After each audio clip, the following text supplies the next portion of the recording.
Hi guys! Ayan, welcome sa Rizal Beach Resort dito sa Gubat, Sorsogon. Ayan, kami nga po ay humabol bago matapos ang bakasyon. Kami ay makapag-swimming din, makapag-relax. Actually, kami ay invited lang ng anak ko dito sa swimming na ito ng aking friend at classmate. Ayan, shout out sa iyo, Madam Jean. Ayan, ito ay family outing nila guys, pero invited po kami, Johnny, AA. Ayan. So naghanap sila dito ng cottage na medyo maayos-ayos, medyo malaki. At yun nga, nakahanap sila ng 1,000 pesos lang. Meron na siyang video okay, may CR.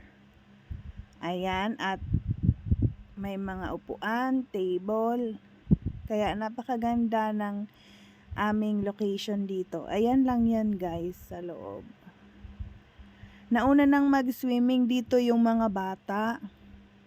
Ayan, habang tinitingnan ko sila dyan, naipaisip ako na mag-join na nga rin ako dyan sa pag-swimming nila. Habang hindi pa ganun kainit ang araw at sa alas 8 pa lang ito guys. Medyo may kulimlim sa bandang kanluran. Kaya hindi talaga ganun kasakit sa balat yung init ng araw. At yan lang muna guys for today's video. Maraming salamat sa inyong panonood. Bye bye!